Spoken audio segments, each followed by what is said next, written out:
What's going on, MSFers? Duelim here, back again with another video. And today, we're going to be talking about Cosmic Crucible Season 12, specifically offense. So, I'm going to talk about the offensive weapons that I consider kind of must-haves. We're also going to throw some honorable mentions in there to make your offensive life a little bit easier to help navigate this turtle meta. So let's get into it. So starting off, we have Icarus. So this is obviously going to be Icarus and Cersei from the Eternals, and they are going to pair best with Black Cat from the Secret Defenders and Black Cat specifically with Robbie Reyes and Ms. Marvel Hardlight. So this combo has kind of made a comeback because a lot of people have been putting Spider Society on defense in room number 5, and this was the main counter to Spider Society on defense. So this has been an absolutely great way to make sure that that team is not an issue at all, even if they're in the 4 million range. I've seen SD Eternals do great. Obviously, there's some RNG depending on who Noir targets first with the Striker Skirmisher combo from Peter B. But this is going to be a great combo to take out a Spider Society of pretty much any size. And it works extremely well even today with purple ISO and no extra investment on SD or Eternals. And they still get rolled, which is great. Next up, we've got Captain Britain, obviously Illuminati. I have had them on defense for almost 2 full seasons now. Odin Illuminati, we love that team. It's amazing. It's great, isn't it? So this has been a pretty cutthroat defense, honestly. But I have been seeing a lot of people using Illuminati on offense. And Illuminati on offense takes out just about anything. It can one-shot a lot of Mephisto teams. It can one-shot pretty much anything that Super Skrull has with it. The only thing I've seen Illuminati struggle with this season is going to be Room 1 when Thanos is in there. Thanos, with his passive, he deletes everybody. He pretty much deletes everybody that doesn't have new stats. And even people that do have new stats still can get deleted. So haven't seen Illuminati struggle pretty much anywhere except for that room, so just keep that in mind. But they're still a great offensive weapon if you don't want to use them on defense and you want to bust through this turtle meta. They're still amazing on offense. They take about everything off. Just because of Captain Britain's passive here, they can't get that extra turn meter, bunch of armor, health, and then this is the big part here. And yeah, this team's just great. They're going to be great for a very long time. And yeah, they're very, very good. So next up, we've got Blade with Nightstalkers. So Nightstalkers are an absolutely nuts team, mostly because of the Man-Thing passive that gives 20% speed to the team, not turn meter, speed. And then also just Moon Knight, the rework was nuts on him. Same thing with Agatha. They hit like freight trains. A lot of what Blade does specifically is a permanent kill as well. Everything he does is a permanent kill. So this team is just great, taking out Orcus, taking out Astral with Dorm, Orcus with Dorm. Even if you see like a Nightstalkers with Mephisto on defense, if you just double sack it and then use your own Nightstalkers, it deletes it. So this team is extremely good because they're very, very, very fast, and they can take out teams extremely quickly, and they just absolutely delete. Blade puts that defense down, then Agatha ults and Oath ults, and it's pretty much over in like 3 or 4 turns because this team is so strong. So they are very, very, very good to have on offense, and I think way better than putting them on defense, in my opinion. Next up, we've got Old Man Logan, and this is going to obviously not count for Mercs for Money as much this season. So last season, we saw Mercs for Money with like APOC, Ares, Pre-Taunts, all that kind of good stuff, taking out a lot of Annihilators on defense. The problem is, if somebody has Annihilators in Room 1, this team does not do as well because you have the issues from Thanos' passive just absolutely ripping your entire team apart, especially if there's a Mephisto there and then Old Man Logan and Dakin don't get to revive because Mephisto stops all revives, obviously, then this team absolutely does not work. You'll see in my CC recap that I'll be coming out with tomorrow. I tried to use the old school counter against Annihilators in Room 1, and it barely squeaked by. So it's definitely not as good of an option. I have seen a lot of people trying to put Old Man Logan back on defense, but I think he is such a great plug-and-play offensive tool. He's really good with like new warriors because new warriors take so many turns back to back to back because they have so much speed on spawn. So then it makes Old Man Logan get a bunch of energy, assist a bunch, Same thing with MOE. I used a pretty great MOE Old Man Logan counter against a Spider Society Old Man Logan in my round 3 that worked really, really well. So Old Man Logan could possibly end up on defense this season, but for right now, he is an absolutely nuts offensive tool. He's always going to be great. He can 1v5 with his claws out. So Old Man Logan's always going to be really good. Next up, we've got Black Knight. That's right. Black Knight is now offensive meta because Kahori is in the game. So everybody's putting Kahori on defense, especially the big spenders that have her at 1 diamond, 2 diamond, 3 diamond.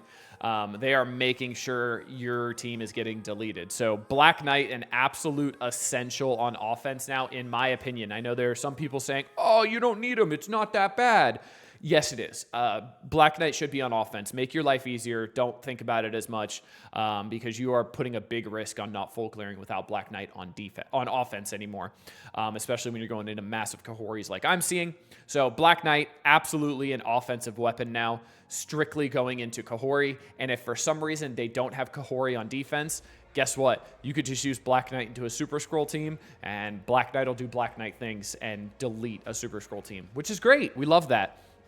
And then next up is Kang. So Kang, mostly just Kang. I've used Masters of Evil once this week on offense, and not many of my opponents use Masters of Evil on offense, if I'm not mistaken. Kang, it's literally just Kang. So I've been throwing in Kang with like Kang Tangled, Kestrel for the Orcus counter. I've been using Kang, Old Man Logan combos. Kang is always going to be useful even by himself because of this on spawn on offense, fill speed bar by 5% for self and all allies. And on Crucible offense, apply speed up for 2 turns to self and all Master of Evil allies. So he is at 130 speed. Yeah, 130. Plus he's got speed up on spawn, which puts him at, what is that, 65? So 195 plus another 5%. So Kang goes first. Kang with Cabal is a great counter because you put him as a raider. His passive wave hits a bunch of times. His special hits a bunch of times. Basic hits, whatever.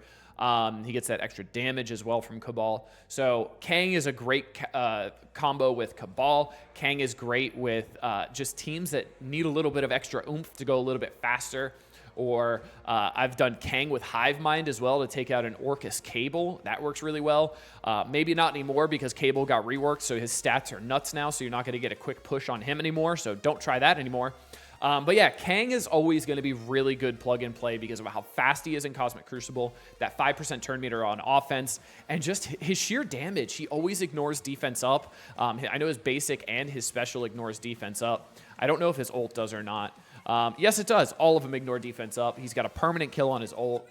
Kang will be good for a very long time. And Lord help us all if he ever gets a rework because that's going to be absolutely nuts. Again, leader with Cabal. So Cabal just in general is always going to be your Super Scroll killers.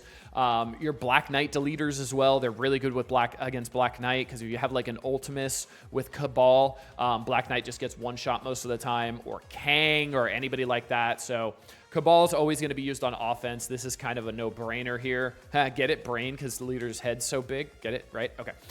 So yeah, this is a no-brainer. Cabal is always going to be on offense unless they do some room rules where Cabal count like they're somehow on defense they're good and there's like a room rule for them, but I doubt it. I doubt that'll ever happen. They are made for offense and they will always be on offense. Next up is a little bit of a wild card, Nightcrawler. So Nightcrawler has been absolutely great in taking out Odin rooms because Nightcrawler, when you're using Superior 6 Vulture, Nightcrawler, throw an APOC in there, whatever it might be, Nightcrawler will go before Black Panther Shuri. Then Black Panther Shuri will get stunned from Nightcrawler turn 1 because Vulture's taking that speed up off of Shuri. Nightcrawler spawns with speed up. He's going before everybody.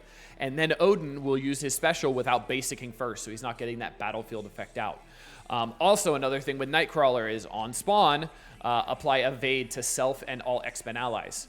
Old Man Logan is an X-Men ally, so he will get evade on spawn, which can help going into Kahori matchups if you, for some reason, have to use APOC somewhere else, or you have to use some of the tools to beat a Kahori Annihilators team in room 1 somewhere else. Nightcrawler can negate that Kahori passive hit that hits the controller and then puts exposed.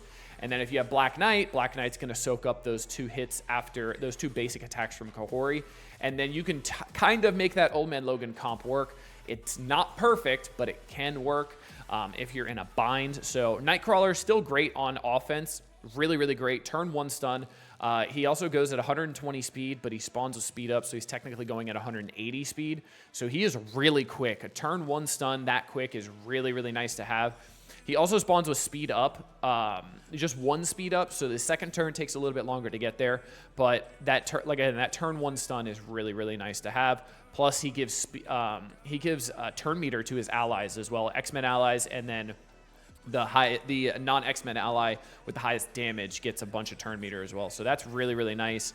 And then, yeah, I've liked Nightcrawler on offense, and putting him on defense, you just put him with Extreme, and then he's just kind of there. So it is what it is. Next up, we were talking about Ultimus. Ultimus is absolutely nuts on offense. He does so many useful things. So he's really good with Cabal, especially when there's a Black Knight or a pre-taunt there, because he gets a bunch of turn meter when they gain taunt, which is 30%, so that makes him go extremely, extremely fast. So that's really, really nice. I think he goes like 160 something with 30% turn meter. Yeah, probably like 159-ish. Ultimus just hits like a truck as well. He's got new stats, so I mean, you can see his damage is pretty nutty, 381,000, but he's also hitting each time somebody has a positive effect when he uses his ultimate. So that's hitting a bunch of times. So obviously as a raider, he's doing a lot of damage. And Ultimus just in general is a really good character. He's really good at flipping taunts as well. So if there's a pre-taunt on the field, he ults turn 1. It flips that taunt into a negative effect, so you no longer have to worry about being stuck on that pre-taunt. So he's great into like a gladiator. There's an Ultimus, APOC, Tangled, and Black Knight combo that's been taking out Annihilator's Kahori in Room 1 extremely, extremely well, and he is part of that defense, or that offensive team to take it out. So Ultimus is proving to be really, really good on offense, and kind of an essential tool, honestly. I used him every single day this week. Next up, we're getting into the, not the must-haves, but these are the kind of want-to-have if you really want to combat the turtle meta, right? So Mephisto is going to be something that's been on defense for a really long time. I have seen some people putting him on offense now. I think my round 2 opponent of week 1 put him on offense.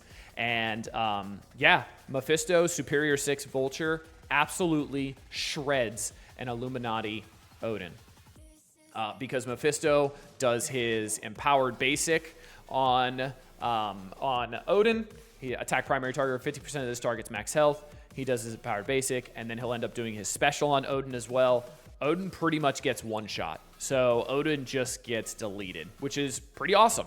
And it really, really helps out. The only negative to that is you officially don't have a room that needs to be double sacked, or that would pull an Odin if somebody has Odin on offense to try to one-shot it. So it makes your defense a lot weaker. So if you do use this strategy of putting Mephisto on offense, you definitely need to understand you pretty much have to be perfect on offense to be able to win matches. Like, you need to be scoring in the high 180s to low 190s to pretty much guarantee yourself a victory. Because if not, then you're really going to lose. Like, if you drop a fight, you're probably going to end up losing because your opponent is probably going to one-shot your defense. So keep that in mind. But yeah, Mephisto on offense, I've seen it being used. It's definitely pretty interesting. Obviously, this would be good into Black Knight compositions as well, because you put that exhaust out immediately with the empowered ultimate, apply exhausted, so Black Knight wouldn't ping. He's got a lot of uses other than just taking out Odin, but yeah, it's an interesting thought. I've seen some people doing it, but not for me. I like defense, and I like seeing people struggle. I know I'm a bad person. Next up is Moon Dragon, and if you've seen my my second round of Cosmic Crucible, or my third round, I can't remember. This is an absolute essential to have on offense. There is no ifs, ands, or buts about it. I know she's part of Astral. I know she's a rework character, so everybody's got her at probably 3 diamonds, super maxed out, so she's extremely beefy. But Moon Dragon, specifically with Infinity Watch, is an absolutely incredible sack to go against an Odin Illuminati with a pre-taunt, whatever it might be. So what Moon Dragon does is Moon Dragon has those new stats. She's a striker. You'll see her damage is almost 600k. So what she does, is when she gets to take a turn, you got to make sure there's a vulnerable on Captain Britain. So the other Infinity Watch members do need to be kind of built for this to be able to survive long enough to take at least 1 or 2 turns to put a vulnerable on Captain Britain. And then what Moondragon does is she uses her special. She clears all positive effects from all enemies and then attacks the primary target for 320% damage, plus 5% of the target's max health. And then what she also does is she will striker attack, and she pretty much deletes every single Captain Britain you will see. Now, if you see a Captain Britain and it has a Black Bolt ally as well, he's getting 50% extra health. Just throw in a Guardian and it works. Most of the time it can be kind of hit or miss, but that's your best counter to this team, especially for a good sack. And then you just come in with Superior 6 and delete it. So it's pretty great. But yeah, Moondragon, absolutely essential to have on offense for that really, really good sack team to take out Odin Illuminati. Again, Odin with Illuminati with a pre-taunt because it doesn't matter. Captain Britain takes a turn, he gets taunt, and then you can delete him. And then I think last up is Odin. A lot of people, pretty much everybody. If you've got Odin on defense, he's with Illuminati, right? It's Odin Illuminati. It's been a thing for 2 or 3 seasons now. It's gross. It sucks. But it's kind of an essential to be super competitive. So if you are running him on offense, though, you got to remember this guy is an absolute powerhouse. He can one-shot most Mephisto teams because you just throw him in there with whatever team would beat whoever Mephisto's with. So if it's like Spider Society, you can throw in an SD Eternals Odin. You could throw in a Superior 6 Vulture Odin, that kind of stuff. So Odin is great on offense, don't get me wrong. But I really think he is a defensive weapon. I don't think he has the offensive prowess to take out a plug-and-play team. Like, he's not just throw him in with 4 idiots and you're guaranteed to clear the room. You need him with fast characters so he assists quickly so you can special turn 1 instead of having to basic turn 1. So he's not as great on offense as he is on defense, but he is an option. If you want to go full offensive mode, go for it. You will one-shot their Mephisto rooms. You'll one-shot a lot of things. And yeah, it'll make your life easier. But again, I think he is a defensive weapon, but that's definitely an option. And that is going to be it for all of my offensive tools for season number 12. I know a lot of them we talked about, some teams, some team comps. The Counter Everything video will be coming. My plan is to have it come out on Sunday, December 22nd. To have it out there for everybody for week 2 and beyond. So be on the lookout for that one. But that's going to be it for this one. Until next time, this has been Duelim. Later, MSFers.